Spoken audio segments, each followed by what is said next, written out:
নমস্কার শ্রোতা বন্ধুরা, সন্ধ্যায় গল্পের আসর ইউটিউব চ্যানেলে তোমাদের সবাইকে স্বাগত। কলমে কালিতে সুকৃতি। আজকের গল্প শাস্তি, তার প্রথম পর্ব। প্রমিতা এমনিতেই রোজই ভোরে ওঠে, কিন্তু আজ যেন একটু বেশি তাড়াতাড়ি উঠেছে।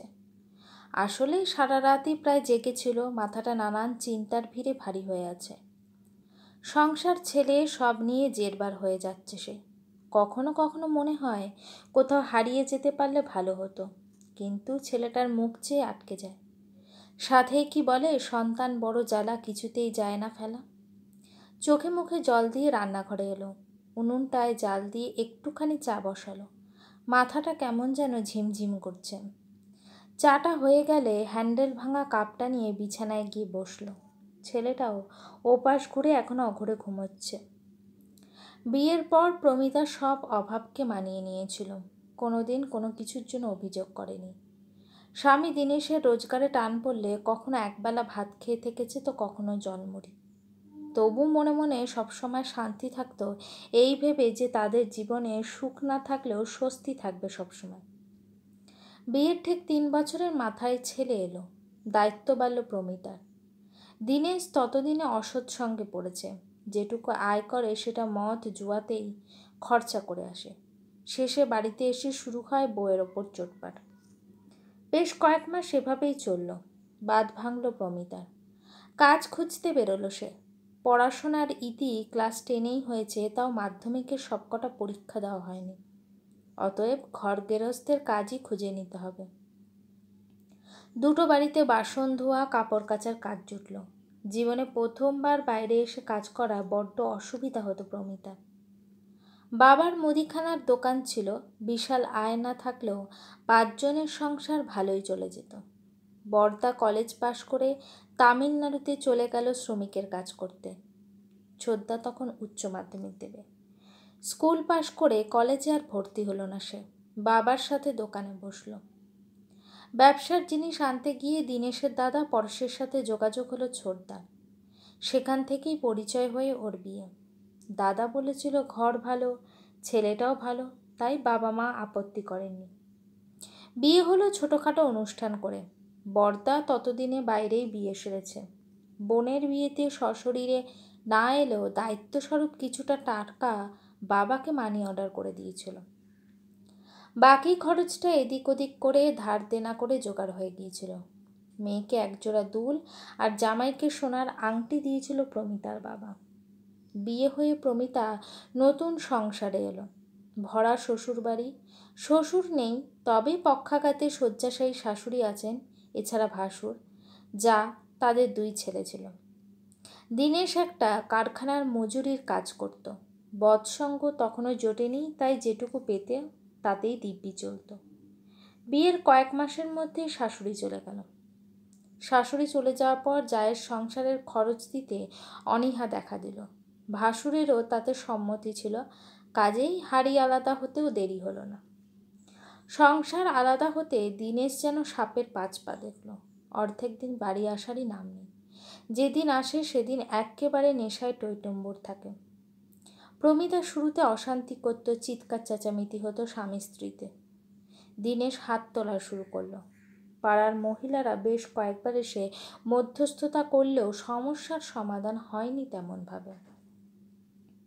এর মধ্যেই দিনেশ একদিন বাড়িতে এসে জানালো কয়েকজন বন্ধুর সাথে কেরালায় শ্রমিকে কাজ করতে যাবে।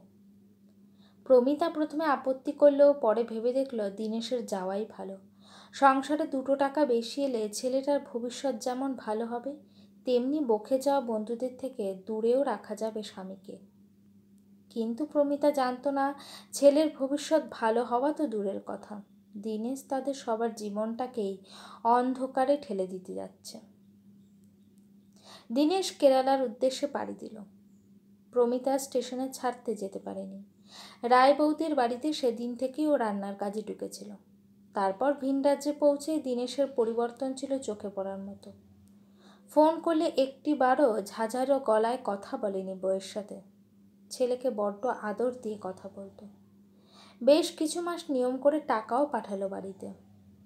প্রমিতাও সকালে 2টো বাড়িতে রান্নার কাজ করছে, আর বিকেলে যায় গার্লস হোস্টেলে ডিউটি করতে।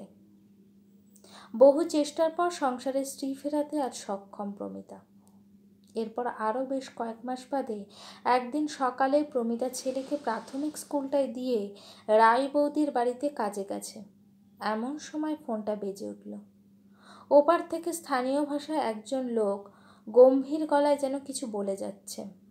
মাথা মুন্ডু কিছুই ঠাউর হচ্ছে না প্রমিতার। একসময় বাধ্য হয়ে রায় বৌদিকে ডাকল সে। বৌদি ইংলিশ মিডিয়ামের টিচার, বেশ চৌখাস ইংরেজি বলেন, তাই অতি সহজেই লোকটার সাথে কথাবার্তা সেরে ফেললেন। ফোনটা রেখে এক অদ্ভুত বিরক্তিপূর্ণ দৃষ্টি নিয়ে প্রমিতার দিকে তাকালেন বৌদি। প্রমিতার তখন ভয়ে ভয়ে পেটের ভেতর হাত পা সিধিয়ে যাচ্ছে। মনের মধ্যে নানা কুচিন্তা ডাক দিচ্ছে, কিন্তু সেই সব আশঙ্কাকে সত্যি করে দিয়ে বৌদি যা শোনালো তাতে তখন প্রমিতার লজ্জায় মাটিতে মিশে যেতে ইচ্ছে করছিল।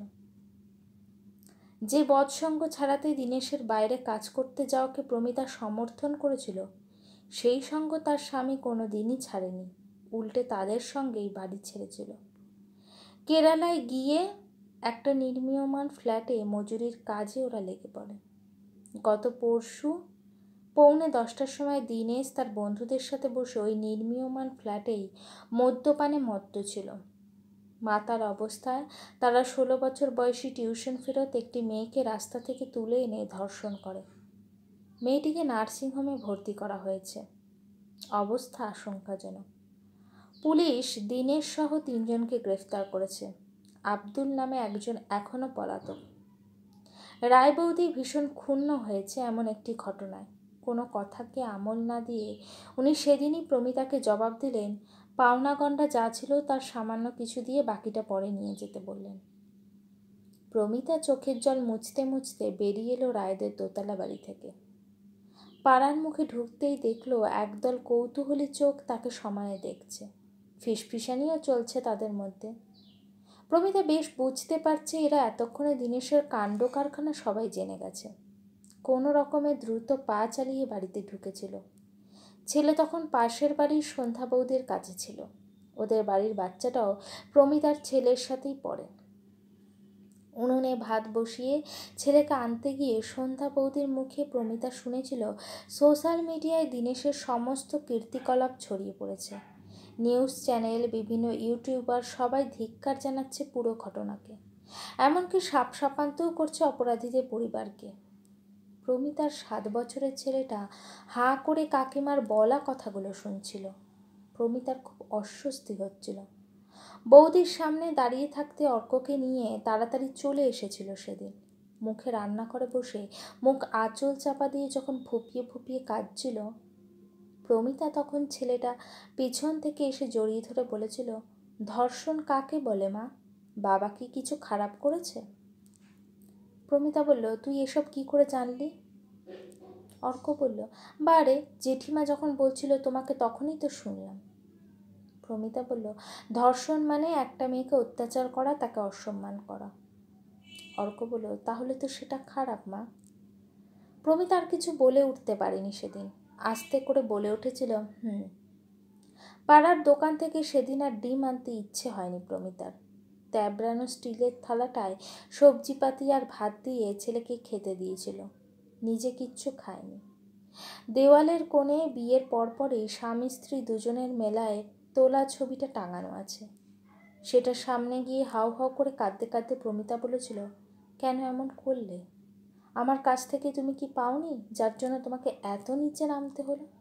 আমি তো জানতাম আমার স্বামী নেশা করে, কিন্তু সে যে এত জঘন্য কাজ করতে পারে সেটা তো কল্পনাও করতে পারিনি। তারপর সারাটা রাত কেটে গেছে ফোন তুলতে তুলতে। ওপার থেকে জন্মেও না শোনা বিভিন্ন ভাষায় তাকে নানা কথা বলা হচ্ছিল, যার কোনোটাই বোধগম্য হয়নি প্রমিতার। চুপ করে সে শুনতো লোকগুলোর কথা। একসময় সস্তার ফোনটার চার্জ শেষ হয়ে গিয়ে নিজেই বন্ধ হয়ে গেল।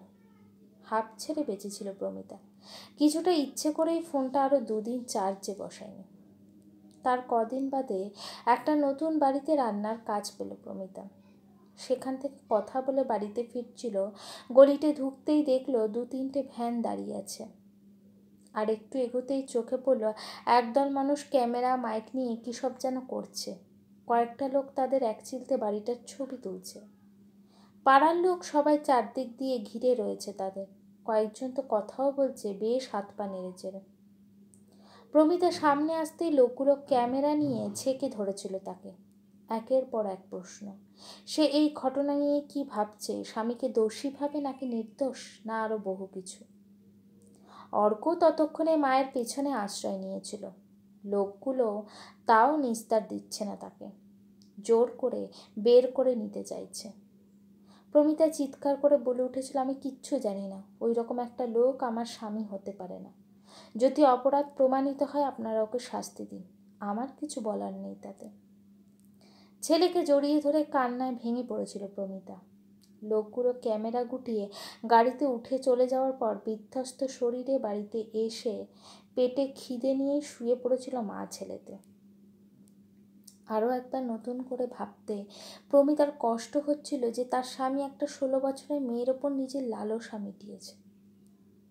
সাংবাদিকরা যাবার পর পাড়ার লোক প্রমিতা আর তার ছেলেকে একঘরে করে দিল। বাড়ি ছাড়ার হুমকিও আসছিল, কিন্তু তাদের যাওয়ার জায়গা কোনো কালেই ছিল না, এখন আরোই নেই। অগত্যা এখানেই পড়ে থাকতে হবে, তাতে যদি পাড়ার লোকে পিটিয়ে মেরে ফেলে তো ফেলবে। দিন যেতে লাগলো। যে নতুন বাড়িটায় প্রমিতা রান্নার কাজ ধরেছে সে মুক্তা বৌদি ভীষণ ভালো। বাড়িতেই নিজের বুটিক আছে।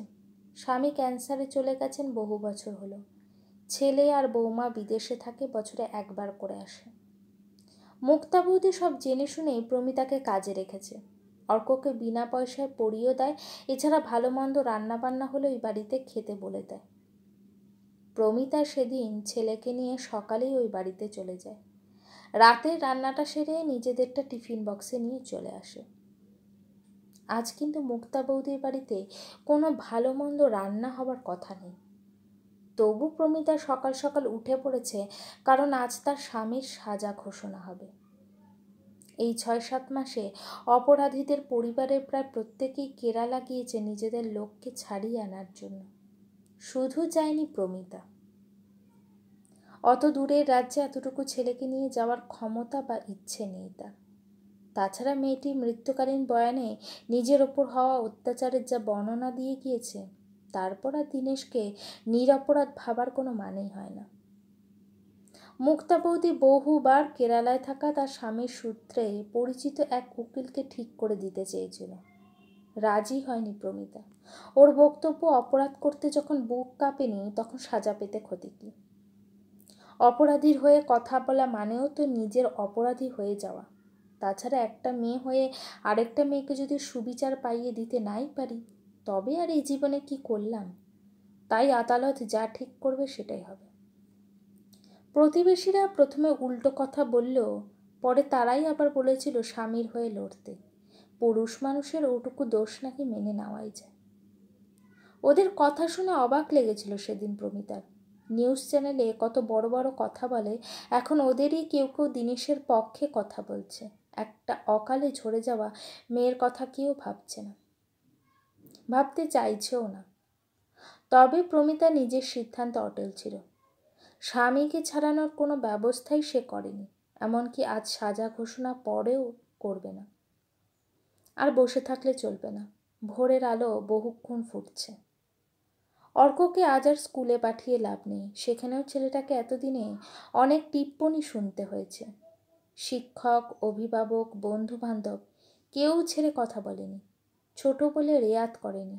আজ তাই ছেলেকে বৌদির বাড়িতেই বসিয়ে রাখবে। বেলা 10টা নাগাদ অর্ককে নিয়ে মুক্তা বৌদির বাড়িতে উদ্দেশ্যে রওনা হলো প্রমিতা। গল্পের পরবর্তী অংশ পরের ভিডিওতে আসবে। আজকে গল্পটি কেমন লাগলো আমাকে অবশ্যই কমেন্ট করে জানিও। আর আমার চ্যানেলে গল্পগুলো যদি তোমাদের ভালো লেগে থাকে চ্যানেলটিকে সাবস্ক্রাইব করে পাশে থাকো।